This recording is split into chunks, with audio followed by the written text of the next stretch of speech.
চোখের কোণে জমে থাকা আলো, হৃদয়ের নিঃশব্দ স্পন্দনে গড়ে ওঠা অনুভূতি। কেউ বুঝবে না, কেউ দেখবে না, তবু তারা আমাদের ভেতর থাকে নিঃশব্দ এক জ্যোতি হয়ে। হ্যালো বন্ধুরা, আমি রোকসানা, আর তোমরা আছো তোমাদের ভালোবাসার গল্পঘর রোকসানাস লাইফ ক্যানভাসে। আজ আমরা শুনব সালমা চৌধুরী লেখা আমৃত্যু ভালোবাসি তোকে উপন্যাসের 43তম পর্ব। চলো ডুবে যাই আজকের অধ্যায়ের নিঃশব্দ আবেগে। পর্ব নম্বর 43। মেঘমুখে হাসি রেখে খুব সহজভাবে কথাটা বললেও তানভীর সেটাকে সহজভাবে নিতে পারেনি। তানভীরের দু চোখ শুরু হয়ে আসে, ভ্রুজোড়ার মাঝে কয়েক স্তর ভাঁজ হয়ে গেছে, চোখের শিরা উপশিরার বর্ণ পরিবর্তন হতে শুরু করেছে। তানভীর অত্যন্ত গুরুতর কণ্ঠে প্রশ্ন করল, কে? মেঘ স্বাভাবিকভাবেই মজার ছলে উত্তর দেয়, তামিম। সহসা তানভীর ডান হাত মুষ্টিবদ্ধ করতে করতে গেটের দিকে তাকায়। তানভীরের দৃষ্টি অবিরত তামিমকে খুঁজছে, কিন্তু তামিম কোথাও নেই। বন্যার মেয়ে কথা বলে চলে আসলেও তামিম সেখানেই দাঁড়িয়ে পড়েছিল। এইভাবে বন্যা রিজেক্ট করে দিবে এটা সে কোনো ক্রমেই ভাবতে পারেনি। ভেবেছিল বন্যা হয়তো একটু সময় নেবে, কিন্তু না, মিনহাজ তামিমকে সান্ত্বনা দিতে ব্যস্ত।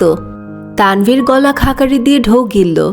নিজের রাগ নিয়ন্ত্রণ করতেই মূলত এমনটা করা। রক্তচক্ষু ঢাকতে পকেটে রাখা সানগ্লাসটা চোখে দিয়েই বন্যার দিকে তাকালো। বন্যা মাথা নিচু করে শান্ত মেয়ের মতো দাঁড়িয়ে আছে। বাইরে শান্ত থাকলেও তার মনের ঝড় চলছে। এই ঝড় প্রবল রাগের কারণে সৃষ্টি হয়েছে। ভার্সিটিতে উঠে জীবনের প্রথমবারের মতো দুটো ছেলে বন্ধু হয়েছে। কয়েক মাসের বন্ধুতেই তামিম এভাবে প্রপোজাল দিয়ে দিল। যতবার মনে পড়ছে ততবার রাগে বন্যার নাক ফুলে উঠছে। তানভীর গাড়ির দরজা খুলে গম্ভীর কণ্ঠে বলল, গাড়িতে বস, আমি আসছি। মেয়ে গাড়িতে বসতে বসতে জিজ্ঞেস করলো, কোথায় যাবে ভাইয়া? কাজ আছে। তানভীর ফোন চাপতে চাপতে ভার্সিটির মেন গেট পেরিয়ে ভেতরে ঢুকলো। 5 মিনিটের মধ্যেই ফিরে আসছে। চোখে এখনও সানগ্লাস পরা। গাড়ির ড্রাইভিং সিটে বসে ফোনটা গাড়ির সামনের দিকে ছুঁড়ে ফেলে গাড়ি স্টার্ট দিল। সানগ্লাসের কারণে চোখ দেখা না গেলেও মুখবিবরের আটকে রাখা নিঃশ্বাসের কারণে গাল দুটো অনেক বেশি গুলুমুলু দেখা যাচ্ছে। মেঘ বন্যাকে এটা সেটা বলে হাসানোর চেষ্টা করছে। তামিমের বিষয়টা বন্যা সিরিয়াসলি নিলেও মেঘ এত সিরিয়াসলি নেয়নি, বরং খুব মজা পেয়েছিল। কিন্তু বন্যাকে সে এভাবে মুড অফ করে থাকতে দিবে না। তাই রাজ্যের যত আজগুবি কাহিনী বানিয়ে বানিয়ে বন্যাকে বলছে। এক পর্যায়ে বন্যার সব রাগ মেঘের আজগুবি গল্পের কাছে হার মেনে নিয়েছে। বন্যা হাসতে হাসতে পেট চেপে ধরেছে, সেই সাথে মেঘও হাসছে। তানভীর গাড়ির মিররের দিকে তাকিয়ে দুজনের স্বতঃস্ফূর্ত হাসি দেখিয়ে দীর্ঘশ্বাস ছেড়ে আবারও মুখ ফুলিয়ে শ্বাস টানল। দুই বান্ধবীর হাসি থামার নামই নেই। আজে ড্রাইভারের বদলে তানভীর গাড়ি চালাচ্ছে, এদিকে মেঘের কোনো হুঁশ নেই। আচমকা বন্যার নজর মিররে পড়তেই আতকে উঠে মেঘের হাত চেপে ধরে। শেষ। তানভীরের গুরু গম্ভীর চেহারা দেখে দুই বান্ধবীর হাসি গায়েব। চোখে চোখে ইশারায় কথা বলছে। তখনই তানভীরের ফোনে কল আসে। কলটা রিসিভ করে লাউড স্পিকারে রেখে দেয়। আবির স্বাভাবিক কণ্ঠে প্রশ্ন করে, কোথায় আছিস? আবিরের কণ্ঠ শুনে মেঘ নড়ে চড়ে বসে। বিড়বিড় করে বন্যাকে বলে, এই যে হিটলার কল দিয়ে ফেলছে। তানভীরের গুরুতর কণ্ঠের জবাব, রাস্তায়। আবির উত্তেজিত কণ্ঠে বলল, আমার বউ। অমনি তানভীর লাউড স্পিকার অফ করে এক হাতে ফোন কানে ধরেছে। দু একটা কথার জবাব দিল কি না তানভীর গম্ভীর কণ্ঠে প্রশ্ন করল, তোমাকে আমি কতগুলো টেক্সট করেছি, তুমি কি সেগুলো দেখোনি? আবিরের উত্তর শোনা গেল না। তানভীর কিছুটা রাগান্বিত কণ্ঠে বলল, সেগুলো দেখে দ্রুত রিপ্লাই করো, রাখছি। বন্যার মেঘ দুজনেই মুখ চাওয়াচাই করলো। কারোর মুখে কোনো কথা নেই। কিছুক্ষণের মধ্যেই তারা একটা রেস্টুরেন্টে ঢুকলো। মেঘদের বসিয়ে তানভীর সোজা ফ্রেশ হতে চলে গেছে। চোখে মুখে পানি দিয়ে টিস্যু দিয়ে হাত মুখ মুছতে মুছতে ওদের বিপরীতে বসে। সেই ভার্সিটির সামনে সানগ্লাস পড়েছিল, সেটা সবেমাত্র খুলেছে। মেঘ খাবারের কথা বলতে গিয়ে তানভীরের দিকে তাকাতে ভয় পেয়ে যায়। করুণ স্বরে আর্তনাদ করে ওঠে, ভাইয়া তোমার চোখে তো লাল কেন? মেঘের আর্তনাদে বন্যাও সেদিকে তাকায়।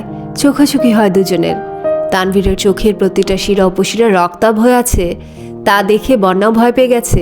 দৃষ্টি সরিয়ে নিয়েছে বন্যা। তানভীরও অন্যদিকে তাকিয়েছে।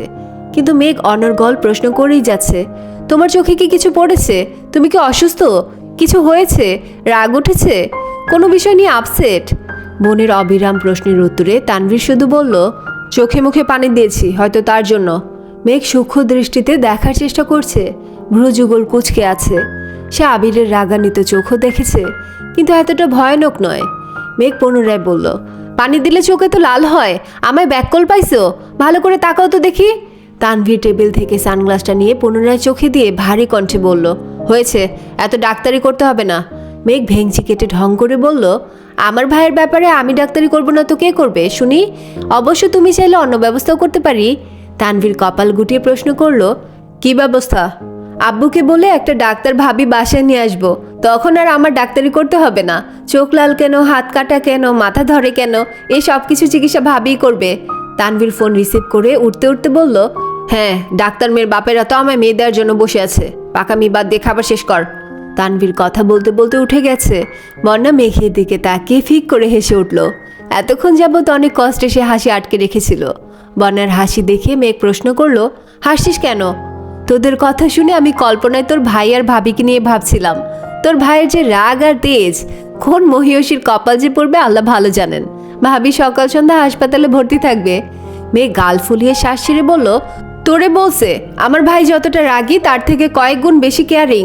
শুধু রাগী আর উগ্র মেজাজ হলে আমার মায়ের খেয়ে সারা বছর হাসপাতালে ভর্তি থাকতে হতো, অথচ আমার ভাই আজ পর্যন্ত আমায় একটা থাপ্পড় পর্যন্ত দেয়নি। বন্যা ঠাট্টা স্বরে বলল, আমি বিশ্বাস করি না। সত্যি করে বল, কয়দিন মার খাইছিস? সত্যি বলছি, একদিনও না। এর মধ্যে তানভীর চলে আসছে। ভারী কণ্ঠে বলল, খেতে বসে এত কথা কি? মেঘ পাস্তার প্লেট তানভীরের দিকে এগিয়ে দিয়েছে। তানভীর খাবে না। মেঘদের খাওয়া শেষ করতে করতে কম করেও 4 থেকে 5 বার ফোনে কথা বলার জন্য উঠে গিয়েছে। যতবার এসে বসেছে ততবার মেঘ এটা সেটা সেধেছে, কিন্তু তানভীর কিছুই নিচ্ছে না। অবশেষে মেঘ আর বন্যার জোড়াজুড়িতে তানভীর একটা ড্রিঙ্কস নিয়েছে। কালো রঙের গ্লাস ভেদ করে তানভীর এক দৃষ্টিতে তাকিয়ে আছে বন্যার লালিত মুখমণ্ডলে। মেয়েটা আহামরি সুন্দর নয়, তবে তার চোখের দিকে তাকালে মনে হয় উপচে পড়ছে তীব্র মায়া। ছোট থেকেই মেয়েটাকে দেখেছে তানভীর, কিন্তু কখনো ওইভাবে চোখ মুখ খেয়াল করেনি। তবে ইদানিং মেয়েটার প্রতি অন্যরকম টান কাজ করে। রাত বিরাতে হঠাৎই তাকে দেখার স্বাদ জাগে। দেখা হলেও ঠিক মতো তাকাতে পারে না। চোখাচোখি হলে মেয়েটা লজ্জা নুয়ে যায়। মেয়েটার অস্বস্তি দেখে তানভীরও আর তাকাতে পারে না। সামনে থাকলে তাকাতে পারে না ঠিকই, কিন্তু চোখের আড়াল হলেই বুকের ভেতর ছটফটানি শুরু হয়ে যায়, যেই ছটফটানি বলে ব্যাখ্যা করা সম্ভব নয়। আজ মেঘ সাথে থাকায় বন্যা মেঘের সঙ্গে কথা বলায় ব্যস্ত। এই সুযোগে তানভীর মুগ্ধ আখিতে বন্যাকে দেখেই যাচ্ছে। আচমকা তানভীরের দুঠোঁটের এক কোণ কিঞ্চিত প্রশস্ত হয়। ফোন হাতে নিয়ে ফেসবুক টাইমলাইনে একটা পোস্ট করে, তুমি আমার ক্ষয়ষ্ণু হৃদয়ের মায়াময় প্রশান্তি। ওদের খাওয়া শেষ অনেকক্ষণ হলো। মেয়ে কয়েকবার তানভীরকে চলে যাওয়ার কথা বলেছে, কিন্তু তানভীর কথা কানেই তুলছে না। বন্যার বাসা থেকে কল আসছে। কথা শেষ করে বন্যা চেয়ার থেকে উঠতে উঠতে বলল, আমি আসছি মেঘ, বাসা যেতে হবে। মেঘ ঘাড় কাত করে সম্মতি দিলেও তানভীর হুঙ্কার দিয়ে উঠে, এই মেয়ে, কোন সাহসে উঠে যাচ্ছ? বসো বলছি। বন্যার সম্পূর্ণ দেহ একসাথে কম্পিত হয়। সেই সাথে হৃদস্পন্দন থেমে গেছে কয়েক সেকেন্ডের জন্য। ধপ করে চেয়ারে বসে পড়েছে। নিঃশব্দে শ্বাস ছাড়ল। এমনভাবে সে কখনোই কারো ধমক খায়নি। ভয়ে কলিজা পর্যন্ত ঠান্ডা হয়ে গেছে। বন্যার সাথে মেঘও কিছুটা ভয় পেয়েছে। দুজোড়া চোখ অসহায়ের মতো তানভীরের দিকে তাকিয়ে আছে। তানভীর কপাল কুঁচকে বিরক্তি স্বরে বলল, আমি যখন নিয়ে আসছি বাসা পর্যন্ত আমি দিয়ে আসবো। বন্যা কণ্ঠস্বর খাদে নামিয়ে বলল, ইমার্জেন্সি বাসায় যাওয়া প্রয়োজন। কেন? বাসায় যাওয়ার এত তাড়া কিসের? নানু অসুস্থ, দেখতে যেতে হবে। ও আচ্ছা, চলো তাহলে। আমি একা। তানভীর গাড়ির চাবির রিং সহ হাতটাকে এমনভাবে টেবিলের উপর রেখেছে যে কাঁচ আর চাবির শব্দে আশপাশ স্তব্ধ হয়ে গেছে। সেই সঙ্গে বন্ধ হয়ে গেছে বন্যার অর্ধেক বলা কথাটাও। যথারীতি ওদের নিয়ে গাড়ি স্টার্ট দিল তানভীর। কিছু দূর যাওয়ার পর থেকেই তীব্র যানজট। তানভীর স্টিয়ারিংয়ে মাথা ঠেকে বসে আছে। তামিমের ঘটনা মাথা থেকে কোনোভাবেই সরাতে পারছে না। খানিক বাদে বাদে রক্ত টকবক করে উঠছে। রাগ কন্ট্রোল করতে পারছে না। আর সেই রাগের প্রভাব পড়ছে মেঘ আর বন্যার উপর। যানজট পেরিয়ে বন্যাকে বাসা পর্যন্ত এগিয়ে দিল। তারপর মেঘকে নিয়ে বাসায় আসছে। বাসায় ঢুকে এক গ্লাস পানি খেয়ে ফ্রিজ থেকে বরফের টুকরো বের করে মাথায় দিতে দিতে বেরিয়ে পড়েছে। হালিমা খান, আকলিমা খান এতবার ডাকলেন, কত প্রশ্ন করলেন, কিন্তু তানভীর নিরুত্তরে বেরিয়ে গেছে। ঘণ্টাখানেকের মধ্যেই তানভীর আবিরের অফিসে আসছে। আশেপাশে না তাকিয়ে সরাসরি আবিরের কেবিনে হাজির হলো। চোখের সানগ্লাসটা খুলে টেবিলের উপর ছুঁড়ে ফেলে। আবির দীর্ঘ মনোযোগ দিয়ে ল্যাপটপে কাজ করছিল। আবিরের অপর পাশে টেবিলের পাশে দুহাত রেখে কিছুটা ঝুঁকে রাগান্বিত কণ্ঠে হুঙ্কার দিয়ে ওঠে, আটকালে কেন আমায়? আবির নিরুত্তর। তানভীর পুনরায় বলা শুরু করে, দুদিন হয়নি ঢাকা এসে মানুষের পাখনা গজায় গেছে, পাখনা দুটো আজই পুরাইয়া দিতাম। ওই ছেলের বন্যাকে প্রপোজ করার সাহস হয় কি করে? তার বুকটা ছিঁড়ে হৃৎপিণ্ডটা মেপে দেখার অতি ইচ্ছা আমার, আটকালে কেন আমায়? আবির ল্যাপটপের দিকে তাকিয়ে থেকে বলল, বস। আমি এখানে বসতে আসিনি, তুমি মারবার জন্য নিষেধ কেন করেছো? ওই ছেলের প্রতি এত দয়া কিসের তোমার? এখনো সময় আছে, একবার ওকে বলো। আবির একটু উচ্চস্বরে পিএসকে ডাকলো। পিএস আসতেই স্বাভাবিক কণ্ঠে বলল, একটা কোল্ড কফি দিতে বলো, সাথে কিছু নাস্তা আনানোর ব্যবস্থা করো। জি ভাইয়া।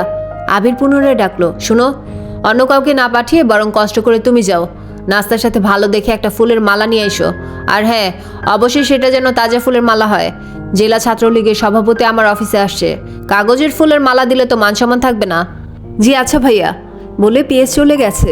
তানভীর অগ্নি দৃষ্টিতে আবিরের দিকে তাকিয়ে আছে। পিএস বের হতেই তানভীর রাগান্বিত কণ্ঠে চিৎকার চেঁচামেচি শুরু করেছে। আবির সেসবে পাত্তা না দিয়ে ল্যাপটপে কাজ করছে আর মিটিমিটি হাসছে। তাদের দু ভাইয়ের দুরকম সমস্যা। আবিরের রাগ যখন কন্ট্রোলের বাইরে চলে যায় তখন তার হাত পা স্থির থাকে না। কোনো ছেলের উপর রাগ উঠলে সেই ছেলেকে হাসপাতালে পাঠিয়ে তবেই শান্ত হয়, আর পরিবার বা প্রিয়তমার উপর রাগ করলে সেই রাগ নিজের উপর দিয়ে যায়। কখনো দেয়ালে অবিরাম ঘুষি দিয়ে নিজেকে ক্ষতবিক্ষত করে, কখনো বা শখের জিনিসগুলো ভেঙে চুরে একাকার করে ফেলে। অন্যদিকে তানভীরের স্বভাব উল্টো, মারপিটে তার তেমন আগ্রহ নেই। তবে আবির বিদেশে থাকাকালীন ভাইয়ের জন্য অনেকবার অনেককেই হালকা পাতলা মাইর দিতে হয়েছে। তবে খুব বেশি রাগ উঠলে তানভীর প্রচুর চিল্লায়, যা মুখে আসে তাই বলতে থাকে, কাউকে পরোয়া করে না।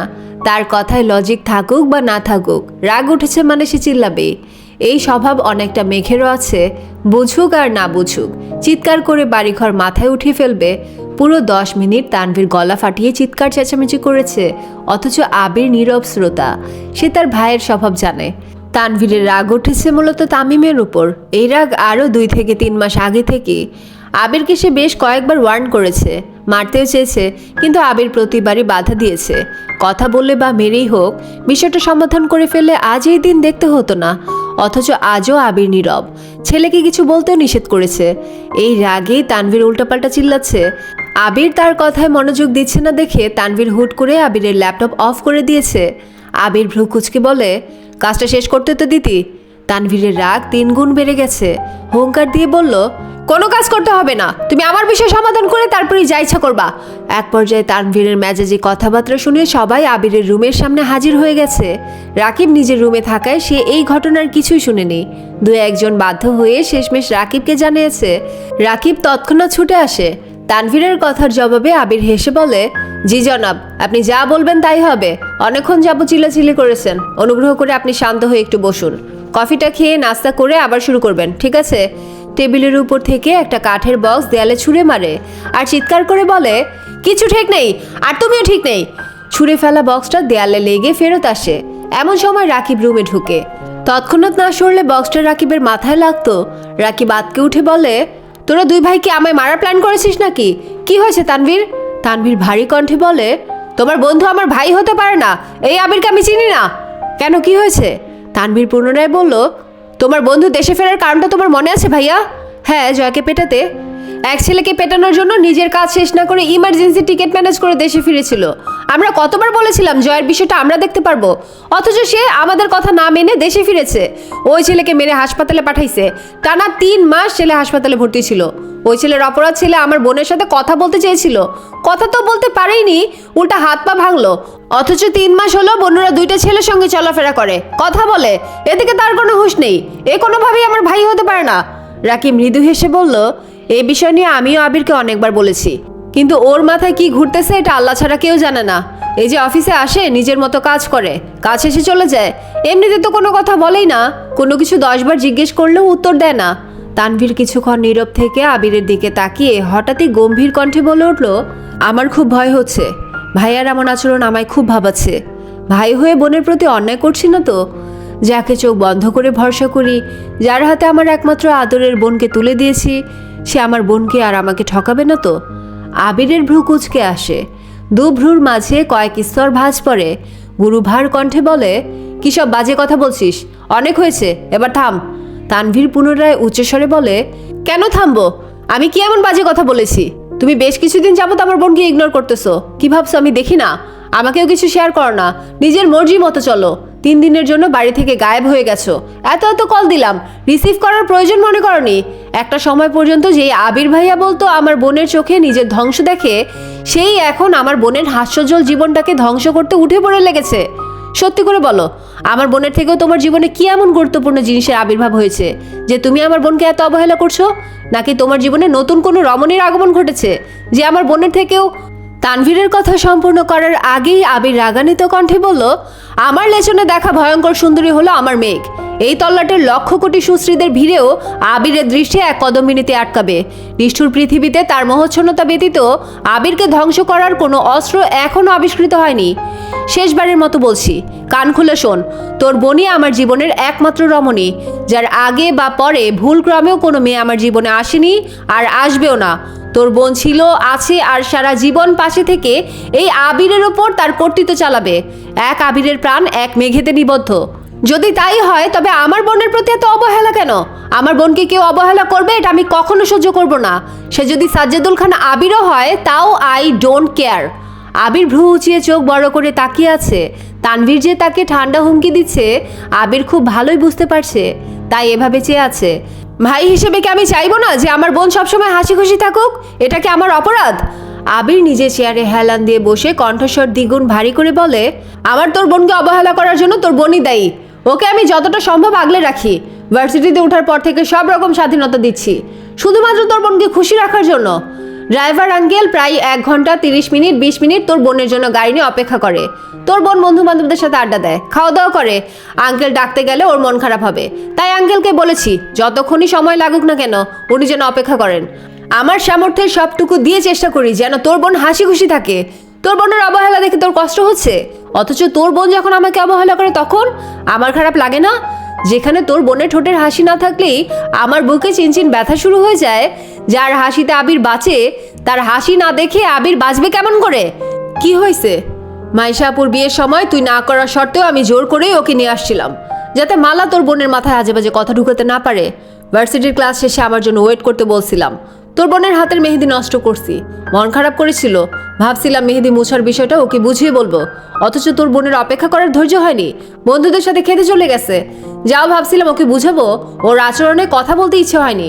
তারপর আরেকদিন ফেসবুকে ঢুকতেই তোর বোনের পোস্ট সামনে আসে। সেখানে তামিম আর মিনহাজের উল্টাপাল্টা কমেন্ট দেখে আমার পায়ের রক্ত মাথায় উঠে গেছে।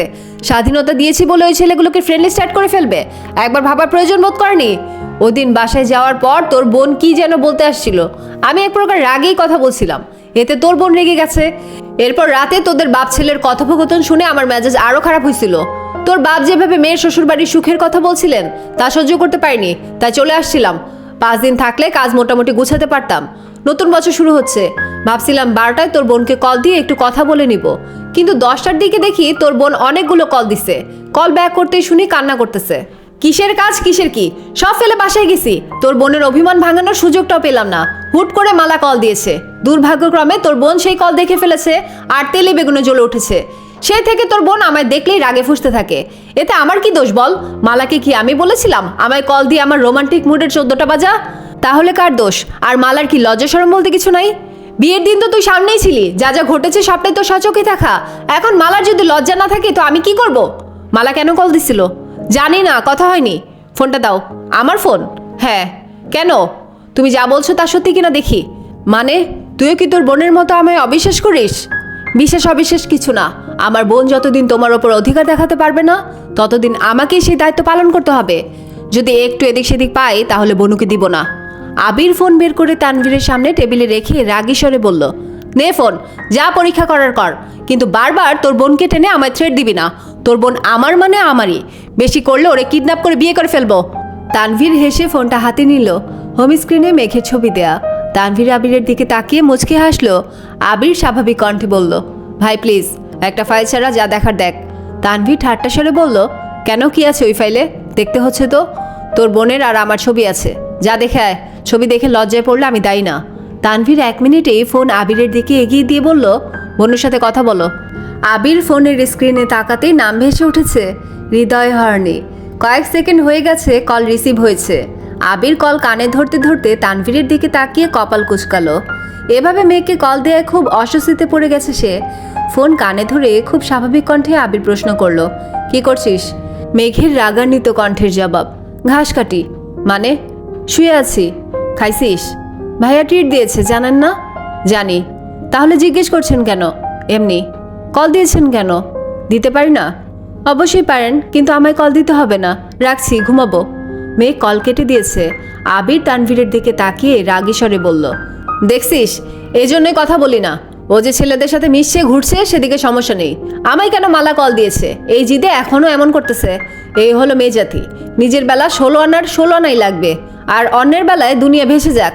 তানভীর আর রাকিব দুজনেই সশব্দে হাসছে। দু ভাইয়ের কথোপকথনে রাকিব এতক্ষণ নীরব দর্শক ছিল। দু ভাই রাগারাগি করবে, একটু পরে মিলে যাবে, এটা অনেক পুরনো ঘটনা। অনেকক্ষণ আগেই কফি আর নাস্তা নিয়ে এসেছে। মালাটাও রাকিবকে দিয়ে গিয়েছিল, কিন্তু ওদের কথা কাটাকাটি দেখে রাকিব ফুলের মালাটা পাশেই রেখে দিয়েছিল। তানভীরের মেজাজ এখন অনেকটাই শান্ত।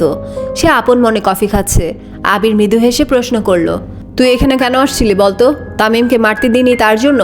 অথচ 1 ঘন্টা যাবত তোর বোনকে নিয়ে ঝগড়া করছিস। এখন তুই ভাব তোর রাগ কেমন। লজিক থাকুক আর না থাকুক, রাগ উঠছে মানে চিল্লাইতে হবে। তানভীর ভারী কণ্ঠে পুনরায় হুঙ্কার দিল, তুমি অনুমতি দিলে ওই ছেলেকে এখনই মাটিতে পুঁতে রেখে আসবো। তাতে কি লাভ হতো শুনি? আমি পুরো ঘটনাই জানি। তুই যা বলেছিস সেটাও বুঝেছি, কিন্তু সমস্যাটা হচ্ছে তোর ওনার ব্যাপারে যতটুকু তথ্য আমি পেয়েছি, উনি খুব বাস্তববাদী একজন মানুষ আর খুব স্ট্রিক্ট। তোর বোন জেদি ঠিক আছে, তবে আমি তাকে সামলানোর ক্ষমতা রাখি। কিন্তু তোর যা অবস্থা, রাগ উঠলে লজিক বেলজিক যেভাবে একাকার করে ফেলিস। থাক, আর কিছু বললাম না। এখন মূল ঘটনায় আসি। তোর ওনাকে তামিম প্রপোজ করেছে। উনি যদি স্ট্রং মেন্টালিটির মেয়ে না হতো তাহলে উনি মুখের ওপর রিজেক্ট করতে পারতো না, সময় নিত, ভাবতো, পরে ইনিয়ে বিনিয়ে না করতো। এখন এই ঝামেলাবিহীন ঘটনায় তুই গিয়ে হুট করে ওই ছেলেকে পেটালি। এতে আর কিছু হোক বা না হোক, বন্যার সামনে তোর ইমেজটা নষ্ট হবে। তুই রাজনীতি করিস, এটা অলরেডি একটা নেগেটিভ ইস্যু। এখন এভাবে মারপিট করলে অবশ্যই বন্যার কানে কথা যাবে। তোর প্রতি তার নেগেটিভ চিন্তা ভাবনা আরও বেড়ে যাবে। এখন তো কথা বলে, পরে দেখবি তোকে দেখলে কথাও বলবে না। তখন প্রপোজ করতে গেলে জীবনও অ্যাকসেপ্ট করবে না, বরং সম্পর্কটা আরও নষ্ট হবে। আমি চাই না তুই একই ধাক্কা দুবার খাস। প্রথমবার তোর ভুল ছিল না, তবু কষ্টটা তুই বেশি পাইছিস। এত বছর পর নতুন করে কারোর প্রতি ইমোশন আসছে, ইমোশনটা ধরে রাখিস। ভুল রাস্তায় পা বাড়ানোর আগে অন্তত পক্ষে 10 বার ভাবিস। আর ওই ছেলে যদি বাড়াবাড়ি করতে আসে, তখন বিষয়টা আমি দেখব। তবু তুই কিছু করিস না প্লিজ। তুই যেমন তোর বোনের খুশি দেখতে চাস, তেমনি আমিও তোদের দুজনের খুশি দেখতে চাই। ভুলে যাস না আমরা সবাই এক মায়ের বন্ধনে আবদ্ধ। আমার কিছু হলে যেমন তুই কষ্ট পাবি, তোর কিছু হলে তেমন তোর বোন কষ্ট পাবে। আর তোর বোনের কিছু হলে তো আমি শেষ হয়ে যাব। এই ছিল আজকের আমৃত্যু ভালোবাসি তোকে উপন্যাসের 43তম পর্ব। কোনো কথা বলা হয় না, কোনো হাত ছোঁয়া হয় না, তবু হৃদয় জানে সেই অনুভূতি কখনো হারায় না। যদি আজকের পর্ব তোমার বুকের ভেতর অল্প একটু নরম ছোঁয়া ফেলতে পারে, তাহলে লাইক, কমেন্ট, শেয়ার আর সাবস্ক্রাইব করে পাশে থেকো। আজ এখানেই বিদায়, আবার ফিরে আসবো নতুন অধ্যায়, নতুন অনুভূতি নিয়ে। ততক্ষণ পর্যন্ত ভালো থেকো, সুস্থ থেকো, মায়ায় থেকো। আল্লাহ হাফিজ।